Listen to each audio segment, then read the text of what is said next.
என்னை ஆட்கொண்டவரும் நான் சேவிக்கிறவருமான ஆண்டவராகிய இயேசு கிறிஸ்துவின் நாமத்தினாலே அன்பின் நல்வாழ்த்துக்கள். கிறிஸ்து இயேசுவுக்குள் மிகவும் பிரியமான அன்பு சகோதர சகோதரிகளே, யோபுவின் புத்தகத்தில் 29வது அதிகாரத்தை குறித்து கொண்டு தியானித்து பாருங்கள். அந்த இடத்தில் யோபு மிகுந்த ஆதங்கப்பட்டு தன்னுடைய கடந்த நாட்களில் அவர் எப்படிப்பட்ட சீரும் சிறப்புமான நிலையில் இருந்தார் என்பதையெல்லாம் சொல்லுவதை நீங்கள் அந்த இடத்தில் பார்க்க முடியும்.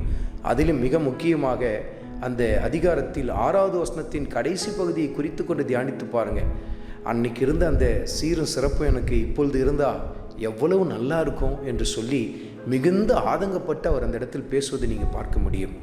இப்படி தான் பல சமயத்தில் நீங்களும் பிரச்சனையின் வழியாக கடந்து போகும்போது, அன்னைக்கெல்லாம் நான் எப்படி நல்லா இருந்தேன், ஆனால் இன்றைக்கி இப்படிப்பட்ட ஒரு நிலைக்கு நேரம் நான் தள்ளப்பட்டுட்டேனே, அன்றைக்கி என் குடும்பம் எவ்வளவு நல்லா இருந்தது, ஆனால் இன்றைக்கி பாருங்களேன் என் குடும்பம் எப்படிப்பட்ட ஒரு பரிதாபமான ஒரு நிலைக்கு நேராக போய்விட்டது என்று சொல்லி ஏங்கி கொண்டிருக்கிறீர்களா?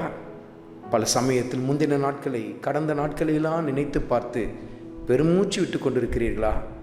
யோபுவும் இப்படி தான் பெருமூச்சு விட்டு கொண்டிருந்தார். ஆனால் உங்களுக்கு ஒரு ரகசியம் தெரியுமா? முந்தின நாட்களில் இருந்ததை விட யோபுவை கர்த்தர் இரட்டத்தனையாய் பிந்தின நாட்களில் ஆசீர்வதித்து உயர்த்தினார் பாருங்கள். அருமையான மகனே, அருமையான மகளே, இன்றைக்கு நீ வாடி வதங்கி போனது போல காணப்படலாம்.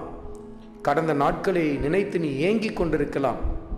அப்படி இருந்திருந்தா கூட ரொம்ப நல்லா இருந்திருக்குமே என்று சொல்லி ஏக்கத்தோடு கூட நீ புலம்பிக் கொண்டிருக்கலாம். ஆனால் கர்த்தர் வாக்கு பண்ணுகிறார், முந்தின நாட்களை விட இரட்டிப்பான ஒரு உயர்வுக்கு நேராக நான் கொண்டு போய் உன்னை நிறுத்துவேன்னு சொல்லி கர்த்தர் வாக்கு பண்ணுகிறார் பாருங்கள்.